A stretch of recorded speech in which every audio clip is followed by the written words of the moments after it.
다큐멘터리나 또는 사회적 이슈로 다루어지는 쓰레기집 또는 쓰레기를 쌓아놓고 사는 사람들에 대한 기사나 영상을 보신 적이 있으실 겁니다. 집안 가득 쓰레기로 밖에는 부를 수 없는 것들이 가득 되어서 사람들이 누워있을 공간도 없고 밥 해먹을 공간도 없고 정말 위태위태하게 살아가는 그런 사람들이 의외로 꽤 많습니다. 요즘은 젊은 층 중에서도 밖에 나가기 싫고 집에서만 지내다 보니까 이처럼 쓰레기집을 쌓아놓고 사는 그런 사람들이 나타나고 있다고 합니다. 어쩌다 저렇게까지 되었을까 참 안타까운 마음이 듭니다.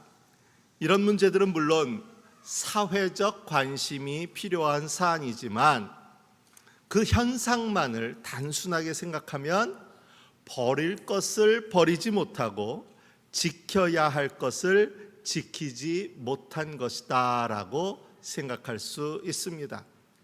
용도를 다한 쓰레기는 버려야 할 것들이고 인간적 삶을 위한 적절한 환경은 지켜야 할 것에 속한다고 할 수 있습니다.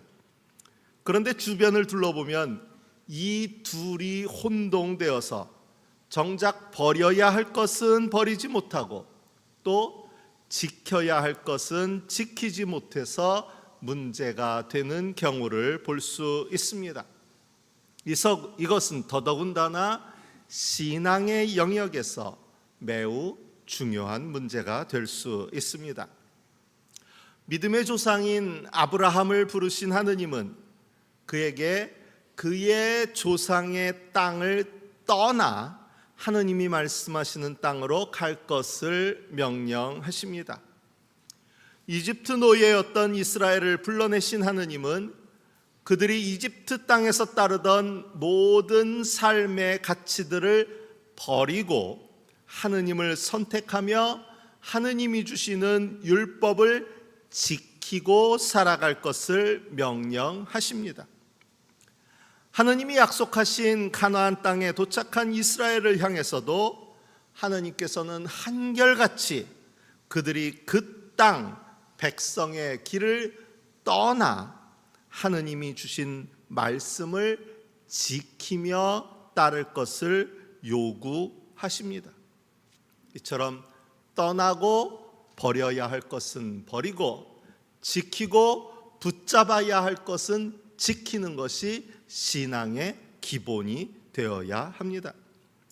오늘 우리가 읽은 성서일과의 말씀 역시 이런 버림과 지킴, 떠남과 향함의 시각에서 읽을 수 있습니다.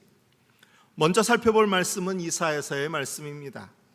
오늘 본문을 포함하는 제3 이사야서는 포로 후기 공동체의 정체성에 관련한 내용을 담고 있습니다.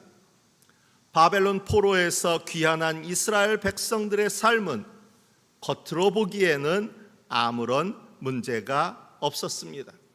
그들이 비록 포로기를 오랜 시간 겪었지만 하느님의 백성으로서 지켜야 한다고 생각하는 금식과 안식일을 지켰기 때문입니다.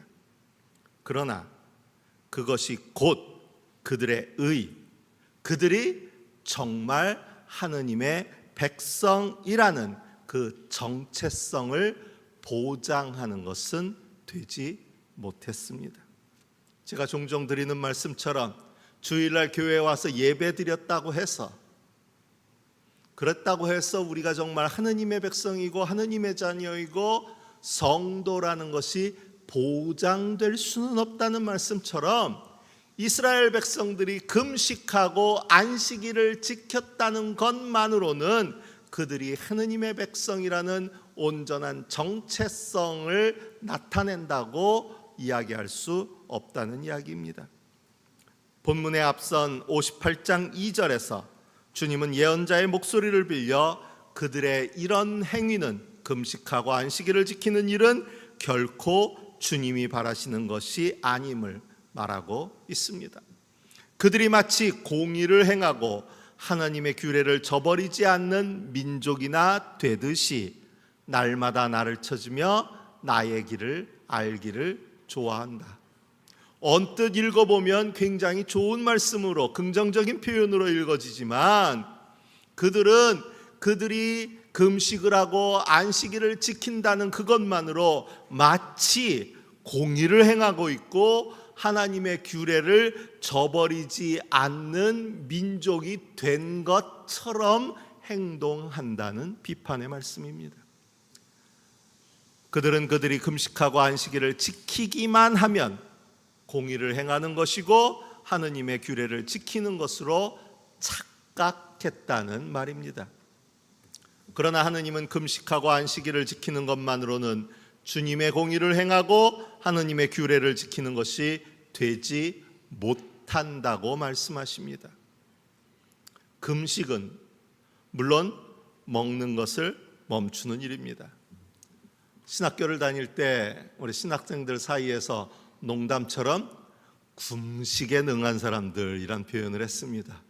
그때만 해도 집에서 가져오는 용돈이 부족하고 그 부족한 용돈에서 교과서 사고 나면 음식이 서로 모자라서 서로 누가 한 끼 음식 해놓으면 그거에 그냥 정말 죄송한 표현으로 개떼처럼 달려들어가지고 서너 명이 한 끼를 해결하고, 제가 신학교 2학년 때부터는 자취를 했었는데요, 저희 자취방이 완전히 라면 끓여주는 집이 돼서 당시로서는 가장 싼 라면을 누구라도 한 명 용돈 받아온 사람이 한 박스 사놓으면 그저 돌아가면서 하루에도 수십 번 이 사람 저 사람 와서 라면 끓여 먹고 가고 김치도 없는데 그렇게 먹고 또 먹고 했던 그런 기억이 있어서 신학생 시절에 금식이 유행이었습니다. 모두 다 밥 한두 끼 굶는 것쯤은 당연한 것처럼 생활했습니다. 그런데 그것은 금식은 아닙니다. 그야말로 밥만 굶는 일이었습니다. 온전한 금식이 될 수 없습니다. 3절과 4절의 말씀을 보면 너희들이 금식하는 날 너희 자신의 향락만을 찾고 일꾼들에게는 무리하게 일을 시킨다. 너희가 다투고 싸우면서 금식을 하는구나 라고 했습니다.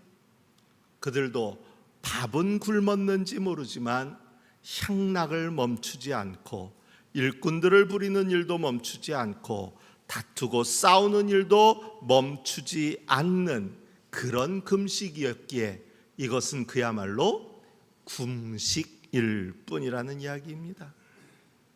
금식의 진정한 의미는 버려야 할 것을 버리고 멈춰야 할 것을 멈추는 일입니다. 다투고 싸우며 일꾼을 부리는 일은 자신을 비우고 버린 사람들의 태도와는 어울리지 않습니다. 안식일도 마찬가지입니다. 안식일은 내가 세상의 방식으로 살아가는 사람인지 아니면 하느님의 방식으로 복음으로 살아가는 사람인지를 구별해서 나는 하느님께 속한 사람입니다 라는 것을 확인하는 그런 날입니다. 단지 이 일을 멈추는 날이 아니라 내 안에 계신 하느님을 다시 만나는 날이 되어야 합니다. 가게 문만 닫았다고, 직장에 출근하지만 않았다고 안식일을 지키는 것은 될 수 없다는 이야기입니다.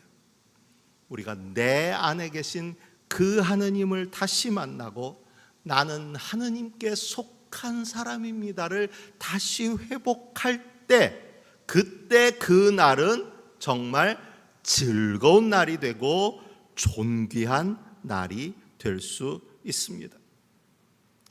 단지 일만 멈추고 결국은 내 즐거움을 추구한다면 그것으로는 온전한 안식일이 될 수 없다는 말입니다. 우리가 지켜야 할 것은 주님 안에서 하느님의 백성으로서 온전히 누리는 즐거움이고, 우리가 버려야 할 것은 내 멋대로 행하며 나를 위한 쾌락을 찾는 일입니다. 이것이 바로 물된 동산, 물이 끊어지지 않는 샘물로 살아가는 비결이라는 말입니다. 한 후배 목사의 책 서평에서 이런 글을 읽었습니다. 천국보다 낯선이란 영화에서 세 명의 주인공은 무료한 일상을 떠나 자신들이 생각하던 낙원 플로리다로 향하게 됩니다. 그들은 뉴욕과 디트로이트, 조금은 추운 지역에 살아서인지 따뜻한 플로리다가 그들이 상상하는 낙원이었는가 봅니다. 그러나 그들이 기대했던 낙원은 그곳에 없었고, 이것을 나타내기 위해서 감독은 영화의 처음부터 끝까지를 모두 흑백, 무채색으로 표현하고 있습니다. 과연 사람들은 어떤 기대로 교회를 찾을까요? 어쩌면 낙원을 찾은 이 세 사람과 같은 동기일 수 있습니다. 그야말로 Heaven's Gate, 천국의 문쯤으로 생각하고 교회를 찾아올 수도 있습니다.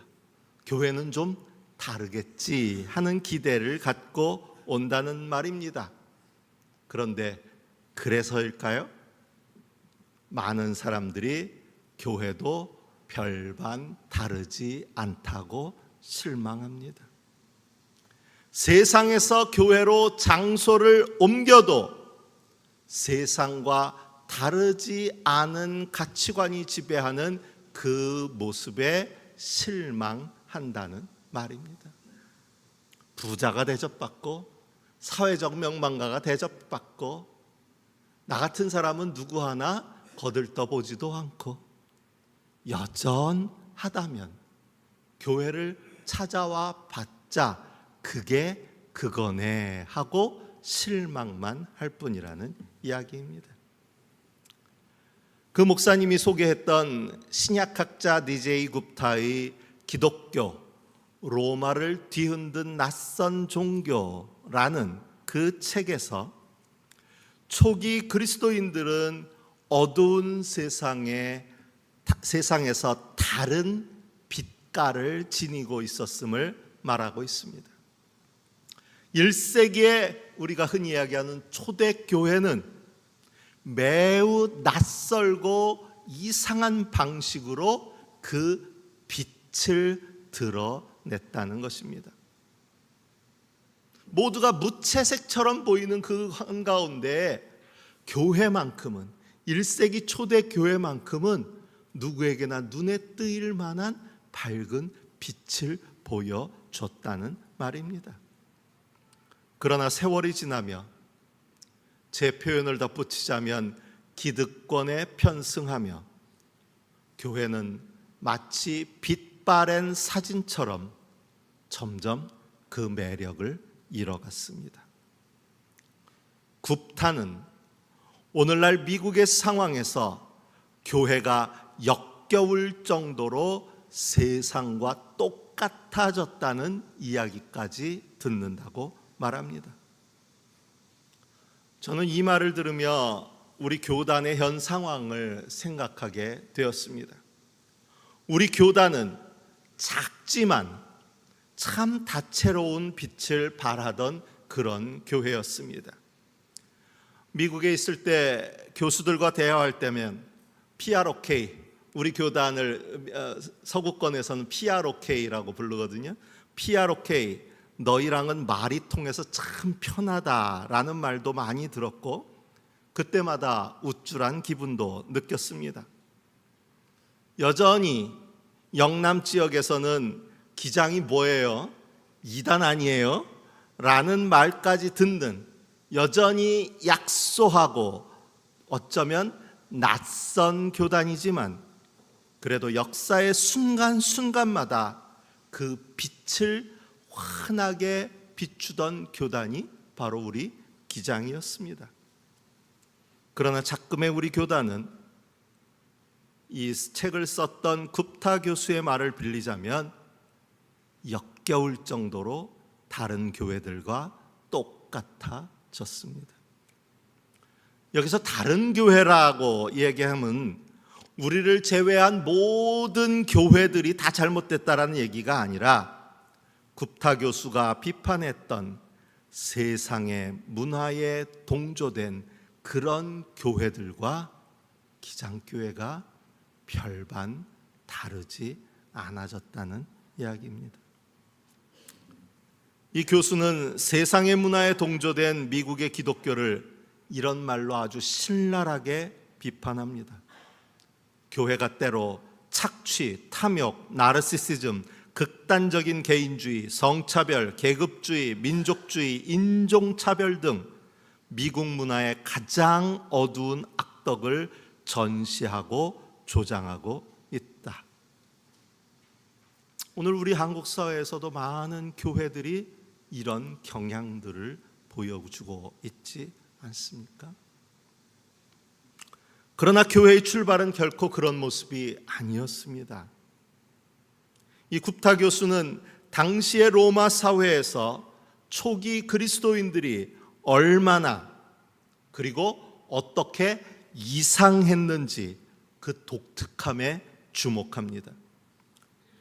그러면서 그리스도인들은 단지 남들과 달라지기 위해서, 독특해지기 위해서, 튀기 위해서 이렇게 이상함을 선택한 것은 아니었다고 말합니다.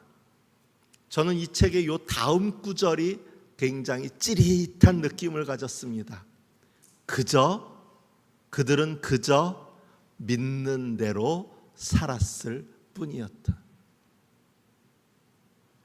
그들은 1세기 당시 로마의 지배하에 있었던 모든 세상 속에 수많은 종교들이 있었지만 마치 무채색처럼 누구 하나 달라지지 않은 채 세상의 악에 편승해서 살아가던 그 시대에 어디서나 눈에 띌 만큼 밝은 빛을 내던 독특한 이들이었는데, 그들이 일부러 독특하려고 해서 독특했던 것이 아니라 단지 믿는 대로 살았을 뿐이었지만 그들의 그 빛난 광채는 누구에게라도 눈에 띌 만큼 밝은 빛이었다는 이야기입니다. 결국 우리가 세상과 다를 바 없는 것은 우리가 믿는 대로 살지 못하기 때문은 아닐까요? 원래 교회는 그렇게 당시의 세상 사람들의 눈에는 낯설 수밖에 없는 하느님 나라를 살아갔던 사람들이었습니다.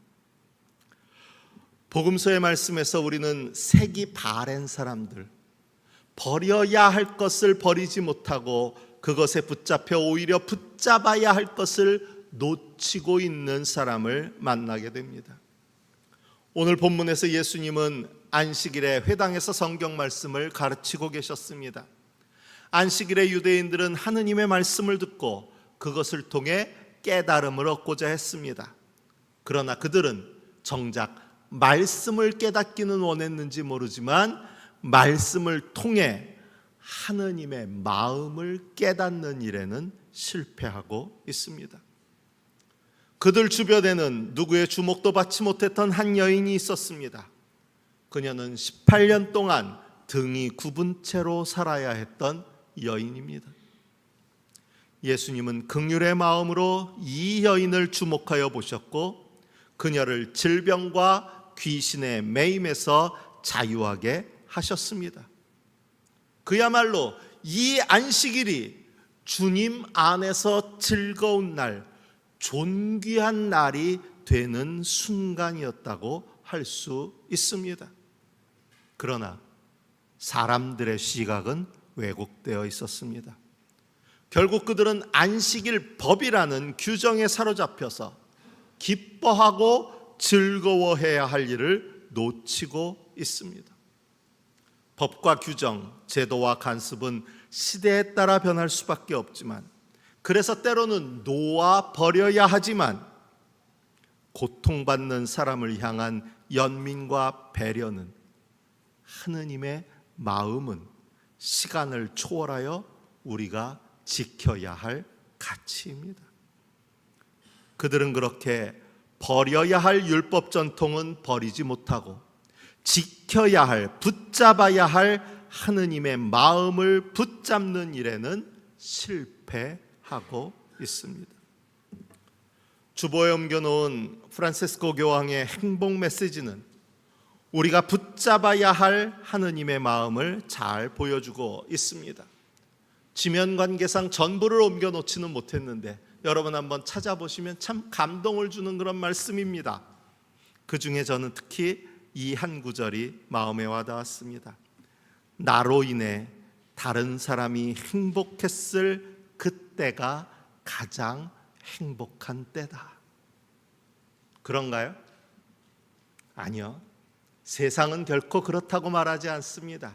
남을 짓밟고 남의 것을 뺏어서 내가 행복한 것이 최고라고 가르치지 결코 나로 인해 다른 사람이 행복한 때가 가장 행복한 때라고 누구도 가르치지 않습니다. 여러분들의 자녀들이 밖에 나가서 아이들한테 실컷 퍼주고 왔다고 하면 잘했다, 잘했다, 얼마나 행복했니? 하고 했는데 이 멍충한 놈, 걔네들은 돈이 없다니? 그 놈들 중에선 분명 돈 숨기고 네 거 얻어먹은 놈도 있을 텐데, 이렇게 가르치는 세상이 오늘의 세상이에요. 낯선 방식이에요. 남을 행복하게 하는 게 진짜 행복한 때라는 이 방법은 옳습니다가 아니라 오히려 이상합니다라고 불러야 되는 삶의 방식이에요. 그렇게 이 고백은 하느님의 마음을 품은 사람만이 공감할 수 있는 고백입니다. 최근에 우리 교회 한 성도님 가정에서 꽤 큰 금액을 어려움 가운데 있는 교회들을 위한 상생 헌금으로 드리셨습니다. 재정부를 거치지 않고 제가 그 교회들의 사정을 살펴서 제안한 교회들의 우리 교회의 이름으로 후원금을 보냈습니다. 어떤 교회는 교회당 마루가 썩어서 교체가 시급한 상황이었는데 그런 교회에 도움을 줬고, 또 지난 장마로 큰 비로 수해로 어려움을 겪었던 그런 교회도 있었고요. 한 교회는 교인들이 고령화되어서 그 교회에서 가장 젊은 분이 74살이랍니다. 그래서 여러모로 경제적으로도 여러모로 너무나 어려운 가정 가운데 있던 그런 교회 등 여러 사정이 있는 교회들을 도울 수 있었습니다. 목사님들마다 제게 전화해서 가뭄의 단비 같은 도움에 너무 고맙다고 감사 인사를 전해오셨습니다. 고백교회가 너무 귀한 일을 한다고 좋은 소문도 듣고 있다고 그렇게 인사하는 분들도 있었습니다. 어깨가 우쭐해지면서 참 행복했습니다. 여러분 중에 혹시 우리 교회도 요즘 이런저런 공사를 진행하면서 재정 지출이 많은데 남들 좋은 일만 했다고 그렇게 생각하실 분 없으시겠죠? 저는 앞으로 이런 일이 우리 교회 안에 많이 있었으면 좋겠습니다. 이것은 우리 고백교회가 돈이 많은 교회여서가 아니라 우리 고백교회가 하느님의 마음을 붙잡은 교회, 주님이 함께 하시는 교회라는 증거가 된다고 저는 믿습니다. 우리는 시내산을 거쳐 시온산을 향해 가는 사람들입니다. 시내산은 분명 하느님을 만난 거룩한 장소입니다. 시내산에서 받은 율법은 우리가 신앙의 삶을 살아가기 위한 중요한 기준입니다. 그러나 그 기준만으로는, 기준을 충족시키는 것만으로는 온전히 구원의 삶을 살 수 없습니다. 아이들이 대학에 가려고 수능 시험을 보는데 수능은 그야말로 대학에서 학문을 배울 능력이 있는가라는 것을 묻는 시험입니다. 그래서 수능 만점을 받았다고 그것이 곧 학문적 성취라고 할 수는 없습니다. 우리가 향해야 할 곳은 시내산이 아니라 시온산입니다. 하나님의 도성, 하늘의 예루살렘입니다. 그곳은 축제의 자리입니다. 교회 다니고 예배드리고 헌금 생활하는 것에 머물지 않고 주님이 약속하신 참된 구원의 기쁨을 누리는 그 자리로 나아갈 수 있어야 합니다. 우리의 목적지는 교회가 아니라 하느님 나라이기 때문입니다. 교회는 하느님 나라를 맛보는 곳이 되어야 합니다. 교회는 세상의 가치가 아니라 하느님 나라의 가치로 빛나는 곳이 되어야 합니다. 버릴 것은 버리고 새로이 붙잡을 것을 붙잡는 그런 교회가 되어야 합니다. 그리할 때에 우리는 물된 동산, 물이 그치지 않는 샘이 되어서 시온산의 기쁨을 누리게 될 것입니다. 저는 우리의 예배의 자리가 그저 의무 때문에 시내산의 율법 때문에 나오는 그런 자리가 아니라 주님의 즐거움을 맛보는 그런 잔치의 자리가 되어지기를 소망합니다. 우리 교회가 세상의 가치가 아니라 흔들리지 않는 하느님 나라의 가치를 바라보는 그런 교회가 되어지기를 소망합니다. 하느님이 기뻐하시도록 그분을 섬기며 하느님의 마음에 합한 그런 교회가 되어지기를 소망합니다. 이제 시내산을 떠나 시온산을 향하는 우리 모두의 여정 가운데 성령님께서 늘 함께 하시기를 빕니다. 주신 말씀을 마음에 새기며 묵상합니다.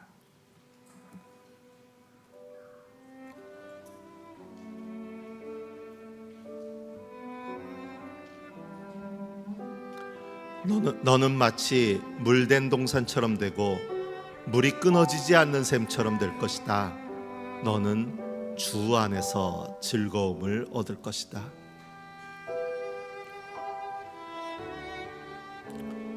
우리는 흔들리지 않는 나라를 받으니 감사를 드립시다. 그리하여 경건함과 두려움으로 하나님이 기뻐하시도록 그를 섬깁시다.